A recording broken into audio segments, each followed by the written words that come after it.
Good afternoon and welcome to our daily media briefings. Well, we made it through April and today is the 1st of May and hopefully the dawning of a new and brighter chapter in our fight against coronavirus. As we begin this new month, we start with new rules and guidelines for all of us to follow. As we've mentioned all week, starting today we are asking everyone to wear a facial covering when we go out in public. We know this can be annoying or difficult for some people, but we are also living in a new reality, and we believe that this step is critical to continuing the downward trends we've seen to be able to continue to manage this crisis. We've eased restrictions a bit on activities in the ocean and on enjoyment of parks and golf courses, and we hope to gradually take further steps eventually. But that's only if we do this correctly. So let's be smart, San Diego. I ask that while you practice and partake in some of these activities, you continue to abide by the requirements listed in the public health order. Now, switching gears, I want to touch on preparing for the eventual reopening of our economy and our businesses. To do so, preparation is key. Last month, I worked with Mayor Kevin Faulconer to launch the Recover Economic Advisory Group that is providing valuable input and guidance on how businesses can safely reopen. I just got off a telephone conference with Mayor Faulconer and the Recovery Group, and I'm greatly encouraged by the work that they are doing so far. Their recommendations will be coming out more completely in a couple of weeks. Everyone is chomping at the bit to get back to work, and when Governor Newsom of California lifts his stay-at-home order, San Diego businesses need to be ready to get back to work immediately. We know that it won't be business as usual, so now is the time to ensure all of our local businesses and industries are prepared. The governor's stay-at-home order covers essential businesses, and he has made it clear that he alone has the authority to lift those business restrictions as he will so determine when the reopening will occur. We as a region are preparing for the how. That's why on Tuesday, my COVID subcommittee partner, Supervisor Nathan Fletcher, and I will take important action to bring forward a business safety framework to the Board of Supervisors for their consideration. This framework is a baseline of actions that will need to be implemented to safely reopen non-essential businesses when the time comes. This is a baseline of actions that will need to be implemented to safely reopen non-essential businesses, and we are certainly looking forward to having that shared with our colleagues on the board. We want to recognize and thank that we've had a lot of help in putting these recommendations together. Certainly, the recovery group has made some recommendations, and they will be making more, and we will make adjustments as we get those additional recommendations and guidelines. But I also want to thank those from the Construction Industry Association who have been working with Supervisor Kristen Gaspar, and the North and East County business owners that have been working very closely with Supervisor Desmond and Jacob. This is not the end all. It's really just the beginning of things we'll be asking businesses to consider as they start planning for an eventual reopening. We want to be flexible, so this framework may be further modified with additional recommendations provided by the Recovery Advisory Group and other businesses. You know, there's an old adage that says, the business of America is business. I believe that too, and we're going to put San Diego back to work as soon as we possibly can. With that, let's move on to today's briefing, starting with Supervisor Fletcher.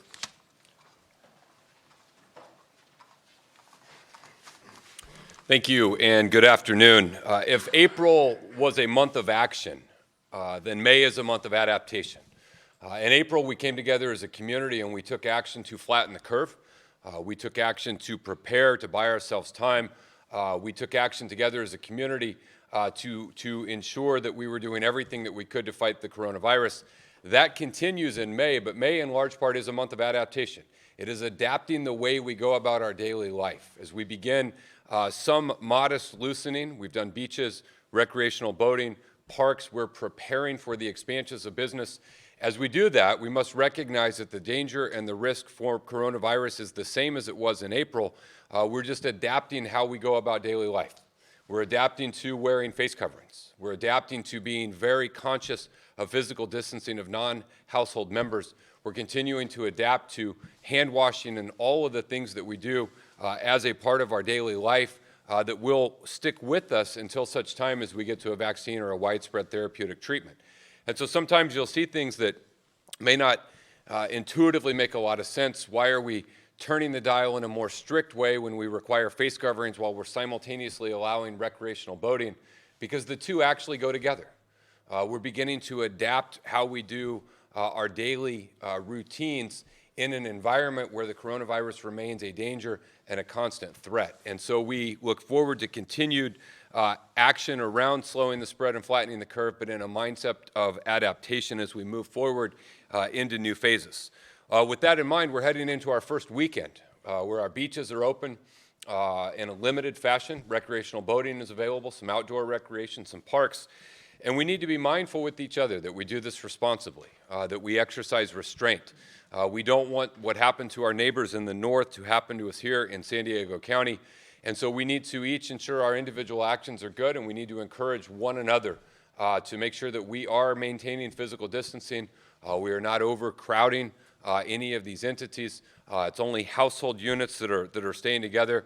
Let's continue the incredible work we've done to date as a community in the early phases and continue to apply it in the phase we're in now. Continue to meet the demand, continue to meet the moment, and continue to show that as a community we can be a model for the rest of the country. In this spirit, with today being our first day of mandatory face coverings, we wanted to come up with a way that we could help as a transition. We wanted to assist our law enforcement, who we depend on to do very difficult work every day. The challenges our law enforcement community faces are only much greater and much more difficult when it comes to enforcing public health orders. And so today we are releasing 10,000 face coverings to our law enforcement partners, police departments, sheriff's departments, and other entities that they can have on hand to make available to residents at no cost. The 10,000 is an initial offering. We're going to continue to acquire more and be able to fulfill more. But we thought that it would be nice to make available to law enforcement that if they see someone without a face covering, as a part of the education process about the public health order, as a part of the education process about why it is not only important, but why it is required, that some of them could be in a position to offer those to our residents. And any law enforcement agency that would like to request face coverings to make available to their officers, to make available to the public, will utilize their normal points of contact in our Emergency Operations Center through their law enforcement liaison, and we will fulfill those requests as quickly as we can with the supply we have on hand while we strive to get more. Now, I want to spend a minute talking about our T3 efforts. This is around testing, tracing, and treatment. Let's take that down for a second. We know that this is a cornerstone of our efforts around what we need to do. This is a foundational part of life as we begin to move into additional phases of these daily efforts. And so I want to share with you quickly, and then we'll put the slide up that you'll be seeing on a daily basis for how we arrived at the initial estimations of where we are. When it comes to testing, there is no ironclad statutory requirement of every jurisdiction shall have this much. The state and the feds have both called for robust testing. It is more about being able to meet the need of the community with variations on exactly who it is should be. But there is guidance that has been referenced by our leaders. Both the governor of California and White House officials have referenced this number of 152 tests per 100,000 people. It's based on a Harvard University study that was done. We feel like this is a good goal. It is not a mandatory requirement. It is not a ironclad that you shall have this much, but it serves as an organizing principle to give us something that we strive daily towards. And so if we took the 152 per 100,000 people, again, that I mentioned it, we applied that to our population, which is just under 3.4 million, that would be 5,168 tests per day we would need to be doing to meet this metric. We rounded it up to 5,200 tests, and so that is what we are striving as a county to get to. Every single day, the ability to run 5,200 tests. Today we are reporting 2,625. In recent days, our numbers have continued to track up. We tend to see a little decline over the weekend, but we want to see our continued momentum and progress continue.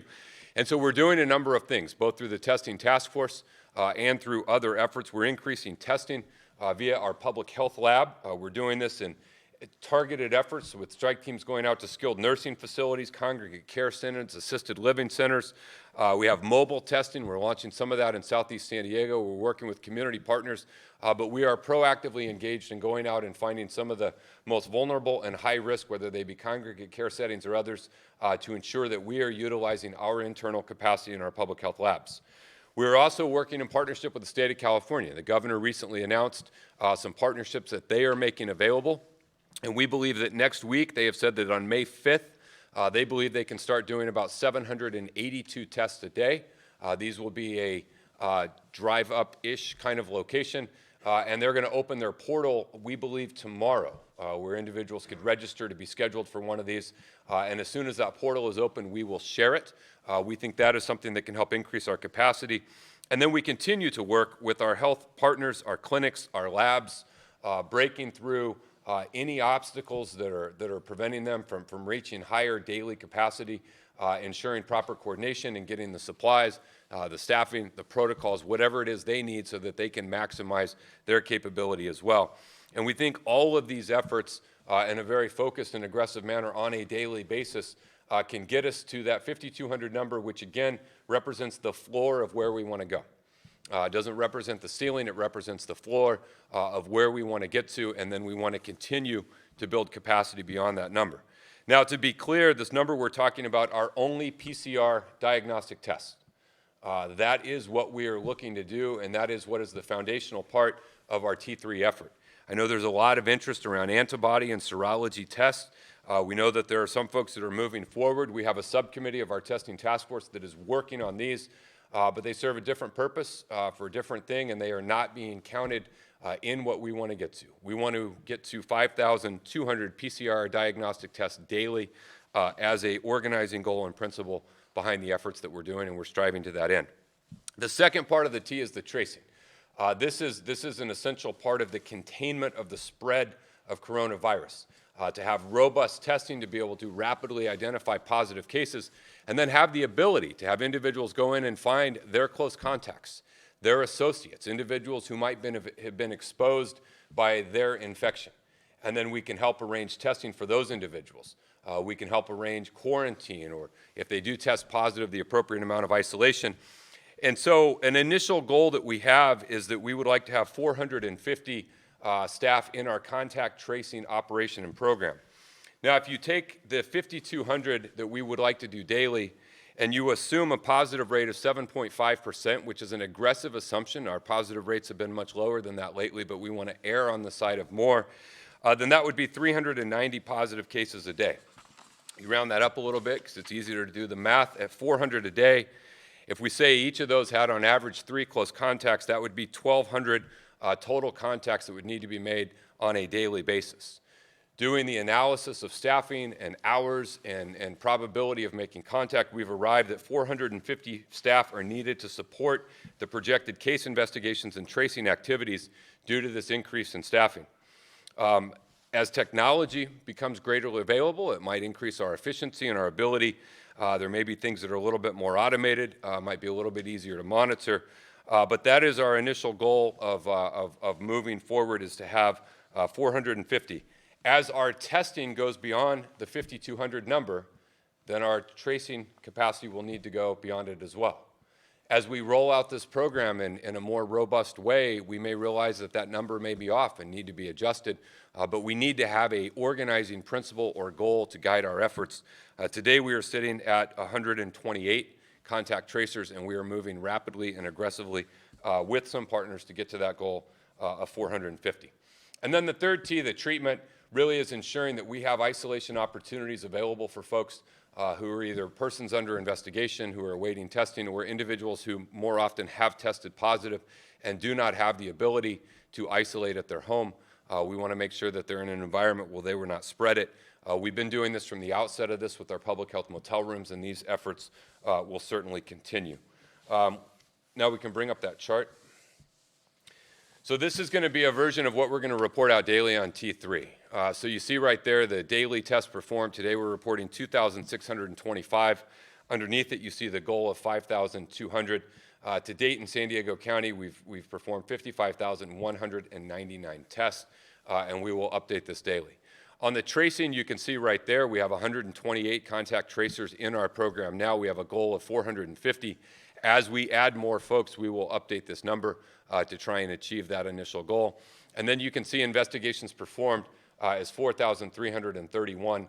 That is what we have done to date through our existing tracing program, which has existed, hallmark of infectious disease. We have a wonderful staff and program that does that on a regular basis. We're simply having to ramp up and expand that effort to meet the challenges of coronavirus. And then in treatment, we presently have 187 individuals who are in isolation in our public health motel rooms receiving care and treatment while they work their way through coronavirus. And we have to date treated 541 individuals in each of those rooms. Continuing on with our daily report, you will see today we are reporting 147 new positive cases. This is out of 2,625 total tests that were done. This is an average of 6%. It is the same percent positive that we reported yesterday. The purple line you'll see there is the rolling 14-day average, which again, this is an encouraging trend, but one that we monitor and watch closely. Next, you will see our ICU utilization and our hospital utilization. These are COVID-related hospitalizations. You see we're at 364, 141 of those being reported as an ICU usage. And then the final chart here just simply shows in the orange category on the bottom, that's total COVID-related patients, both suspected and confirmed, both ICU and overall hospitalizations in orange. The blue line represents the rest of our hospital system utilization. We're now at 3,308. And then the dotted line at the top there represents the current hospital bed capacity in our region.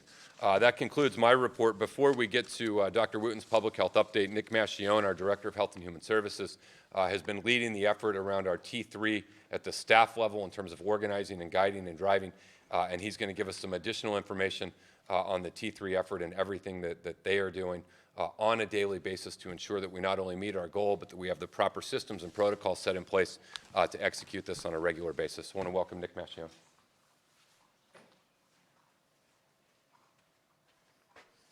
Thank you, Supervisor Fletcher. And as part of the Test, Trace, Treat T3 strategy, the COVID lab testing task force held its third virtual meeting this morning. It was represented by lab directors from our county public health lab, our hospitals, our community clinics, and commercial labs. The task force tri-chairs are Brent Austin, the director of our county public health lab, Dr. Omid Bakhtar, medical director of the Sharp Outreach Laboratory Services at Sharp Healthcare, and Dr. Ronald McLowan, Director of Clinical Laboratories at UCSD Health. The lab task force covered a number of items with the primary focus of expanding testing throughout the entire county region. We all committed and recognized the need to quickly expand our testing numbers and locations with a strong commitment in working together in achieving that goal. As Supervisor Fletcher noted, the organizing baseline goal we have chosen for daily testing is 5,200 tests. And as important as the numbers are, it's who's being tested that's very important as well. Our commitment at the county is to keep a very sharp focus on the priority populations, the vulnerable, the underserved people that Dr. Wooten has identified in her new recent testing guidance. This will require us to get a little bit more creative in taking the testing to places where it's needed the most.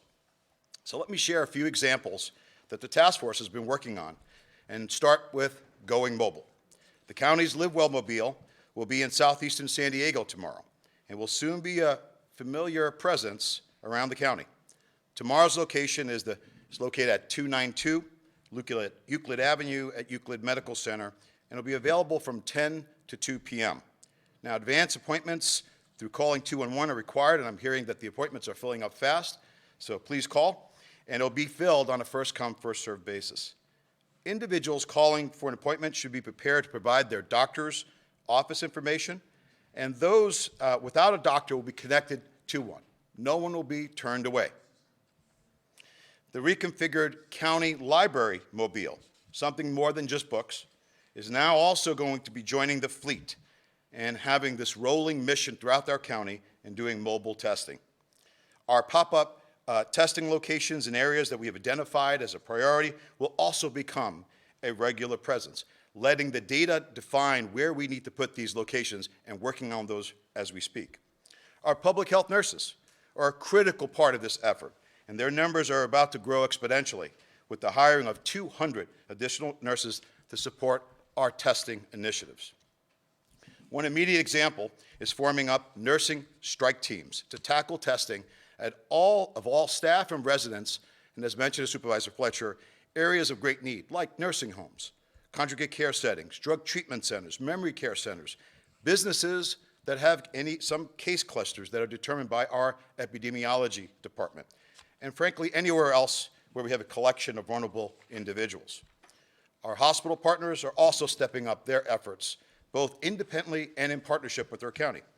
We have contracted with the UCSD Health to test the staff and patients at 5 skilled nursing facilities.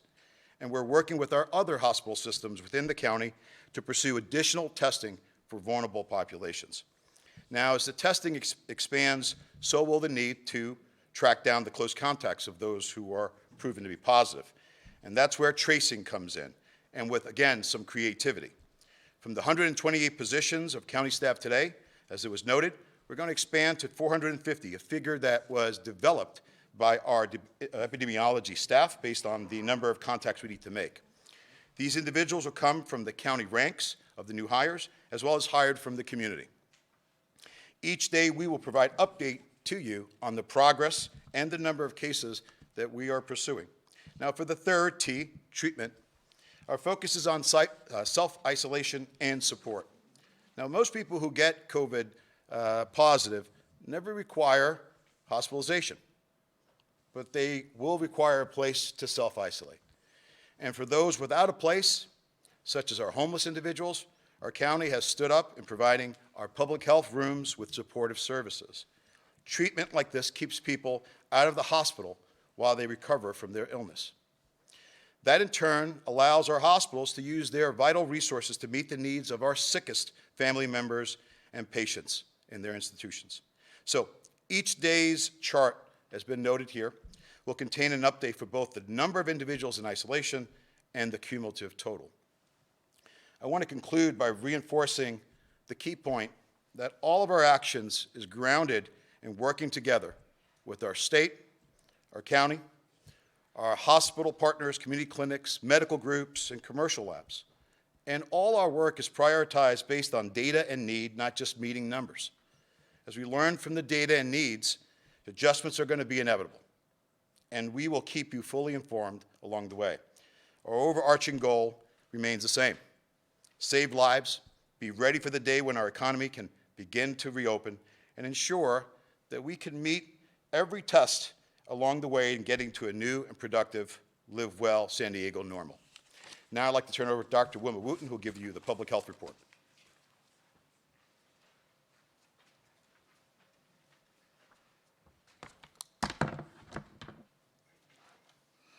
So thank you, Director Macchione, and welcome and good afternoon, everyone.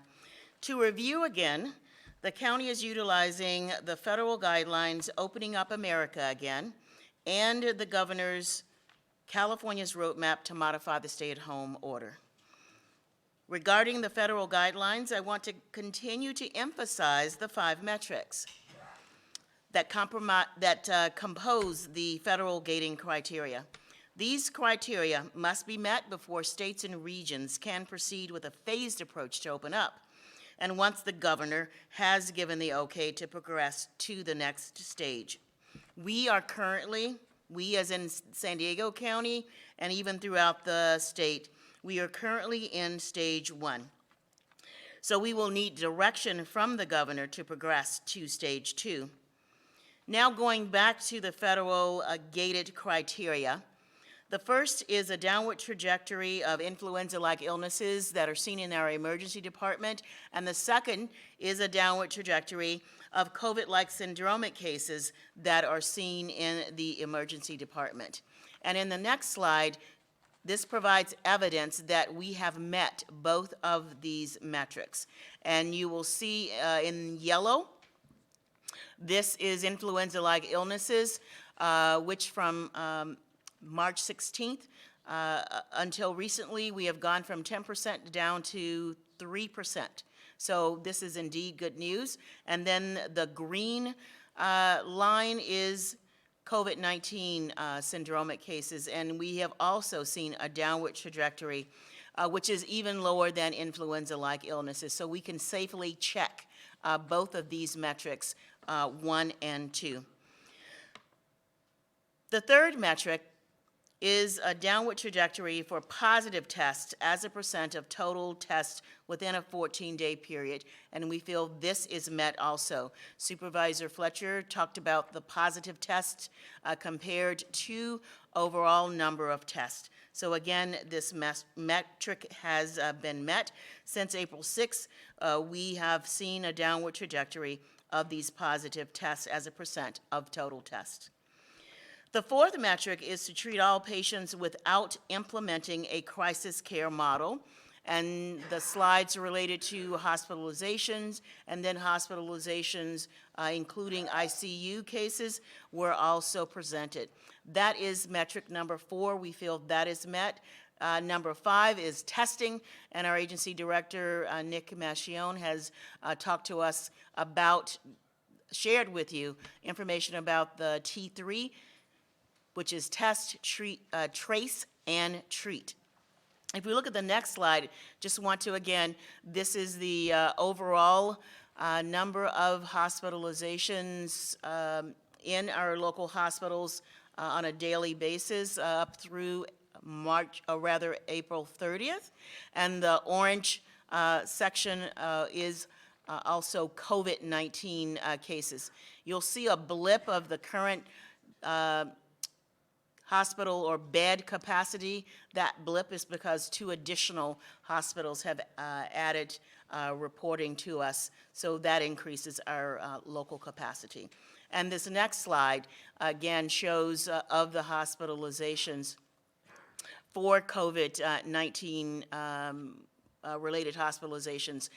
The orange is those that are in the ICU. So, as we talked about the 5th metric, this is now a summary of all of the 5 metrics, and the 5th metric is the one that's in progress. You've heard about T3. This metric ensures a robust testing program is in place.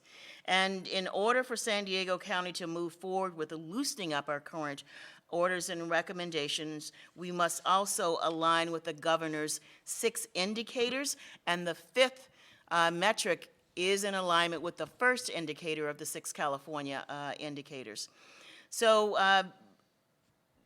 we are doing a lot of work, both internal to the county and with our community partners, and we will continue to report specifically on our activities in testing, tracing, and treatment. So now I would like to share with you today's statistics.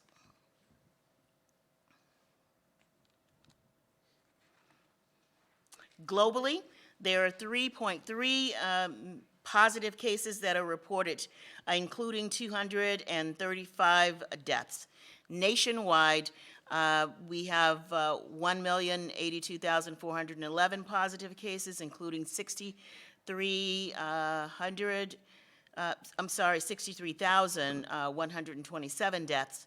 And statewide, the state of California has over 50,000 deaths, or rather 50,000 cases now, including 2,049 deaths. Today, the County of San Diego is reporting 3,711 cases, which is 147 more than reported yesterday, as well as 134 deaths, which is 10 more than reported yesterday. Of the total number of cases, demographics has not changed. Age range 3 months to 100 years of age. We have 51% of the total number of cases that are between the ages of 20 to 49 years of age, reflecting the fact that COVID-19 infects all ages. 49% of our total number of cases are female and 51% are male. 792, or 21%, of the cases have been hospitalized, and of the hospitalized number, 250, or 32%, have been admitted to the ICU. Lastly, the 134 deaths represent approximately 4% of the total number of cases. And of the 10 additional deaths that we are reporting today, 3 are females in their late 70s and 80s, and 7 are males in their early 50s, early 60s, mid 70s, early 80s, and early 90s. Also, of the 134 deaths, 43% are female and 57% are male. And then regarding race and ethnicity, we have data for 95% of the 134 individuals that have passed.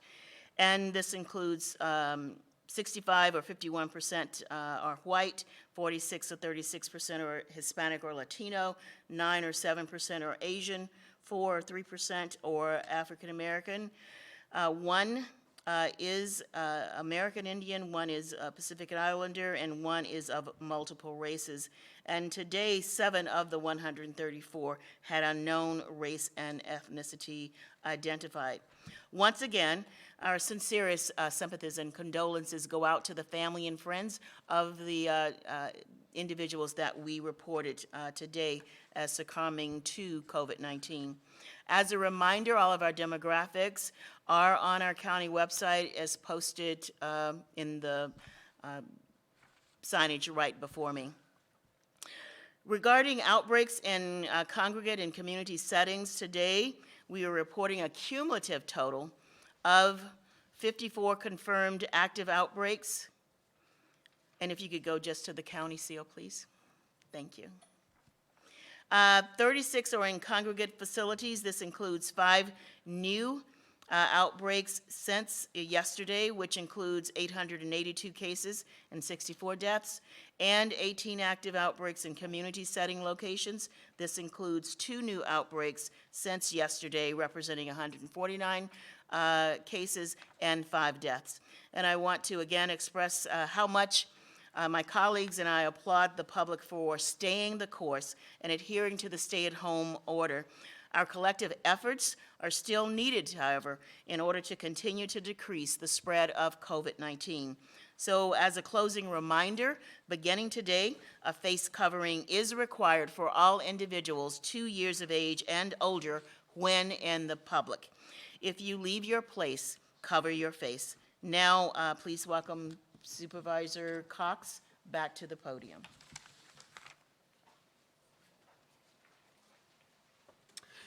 Thank you, Dr. Wooten. We'll go to our first call, and again, please make sure you're identified by your outlet and your name when you're introduced, or if you're not, that information isn't available, just do it yourself before you ask the question. Priya Shriver with NBC7, please state your question. Hi there. I was wondering if you guys could comment about the protests that we're seeing up and down California today. We saw one downtown, the Open San Diego protest. The visuals that we're seeing from those, many people aren't obviously following social distancing orders. We're seeing some people not wearing the face masks, and this is the first day that it's being required. What would you say to the people who are protesting today? Supervisor Fletcher.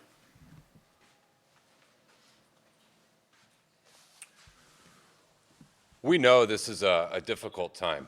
This is a global pandemic, the likes of which we haven't seen in the last 100 years. It has caused incredible economic disruption, tremendous anxiety and difficulty, but it also is a significant and serious public health risk. There are 64,000 Americans who have died in the last 2 months. The danger that's presented is real, and you can't reopen an economy if you don't have a handle on your public health situation. And so the most important thing we can do to rebuild our economy is ensure we're doing it in a way that is mindful of protecting life and protecting public health. and that we have confidence in the ability to maintain our public health systems, our healthcare systems, that we have the ability to smoothly and responsibly come out of the challenge we face. And so we would encourage all San Diegans to continue to adhere the advice and guidance of the public health experts, of the doctors, of the physicians, of the nurses, to respect their sacrifice and their efforts, and to recognize that the actions that we're taking are actions that are designed to save lives. The actions we're taking now are actions that are designed to allow us to reopen in a responsible way. We know it's a difficult and challenging time, and San Diegans have done great because as a community we held together. And we moved forward together, and we worked together, and we really need to keep that same community sense of moving forward together as we go into this. So we know it's difficult, we know it's challenging, but again, we're asking San Diegans to please hold in there with us together, and let's get through this strong. Thank you. That's the only call-in question we have today. We'll go directly to the texted questions. And this question is from Claire at KBBS. I have a question about contact tracing at the county. How many contact tracers do you have now? How many would you need to hire to run an effective program in the county? And what department would be in charge of it? Well, we're going to have Nick Machione, the director of our Health and Human Services Agency and the head of the T3 task force, to respond to that.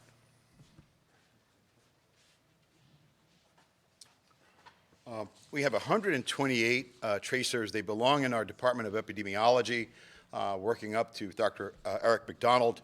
As it was mentioned by Supervisor Fletcher, we are growing that to 450. Our Department of Human Resources is actively starting that recruitment and hiring, and we are looking to bring those folks on as soon as possible. Nick, one more part to that question. Would San Diego County consider developing its own contact tracing app, or is it looking to California for that? So the question was about the app. The state of California is looking at a tracing app. That's something we're exploring. Our own department has its own data forms of how we do our tracking for individuals. But right now we're studying what the state app will be and when it's released. Thank you, Nick.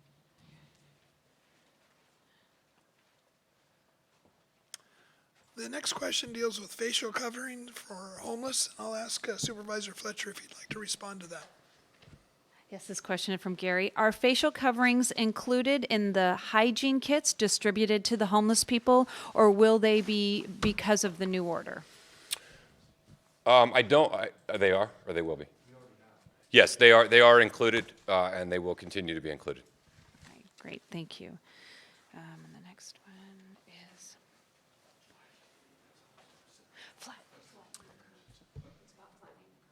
Okay, the next texted question deals with flattening the curve, and I believe Dr. Wooten will respond to that. Yes, this question is from Fox 5. Can someone from the County Health Department elaborate on where San Diego County is on flattening the curve and what will be critical for the month of May? There seems to be a lot of people convinced that that's already happened, which may be why we're seeing so many crowds. Well, in terms of the component about flattening the curve, we will actually be providing information at next Tuesday's board meeting about that information. But it does appear that we have definitely flattened the curve. I think the major question is, have we peaked? And that is what we are going to share with the public on this coming Tuesday. It appears that we might be in a plateau, actually. So we really have to continue to monitor the day-to-day metrics related to the number of cases, the number of hospitalizations, and the number of ICU admissions. Thank you, Dr. Wooten. This one is from Paul. Why isn't law enforcement taking action with the protesters appearing in public without their masks today?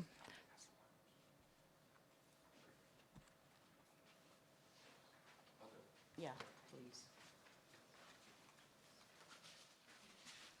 Yeah, we would have to refer you to the individual jurisdiction, the law enforcement agency for each of those geographic areas for their comment on their enforcement posture.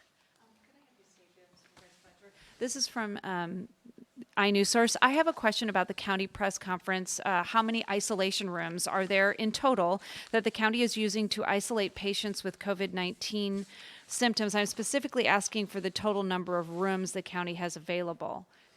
We'll have to get that and get it back to you. We were reporting that daily in an effort to cut down our slides.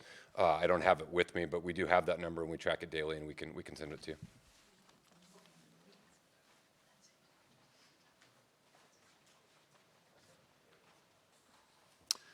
That completes our media calls for today, but we haven't done this for a while, but I'm going to take an opportunity to end on a positive note and give a shout out to our school lunch workers. You may not realize this, but today is School Lunch Hero Day, and although schools have been closed throughout the San Diego region, I know they've made some extra special efforts to provide healthy meals to students who need them.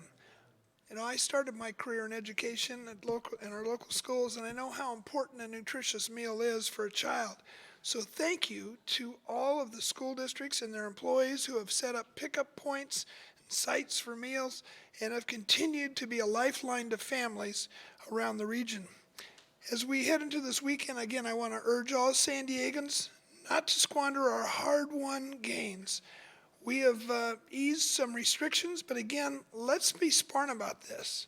Please continue social distancing and wearing your face covering as you're out in public. The situation is improving, there's no question about that, but we can't afford to go backwards. I want to remind everyone that we will not be broadcasting media briefings this weekend, but our hardworking communication staff are going to have the opportunity to send out updates to the media. And as always, we'll post updates on our one-stop county website, coronavirus-sd.com. So that's it for today. Remember, stay in place, maintain space, and cover your face. We'll see you here next Monday at 2:30. Thank you.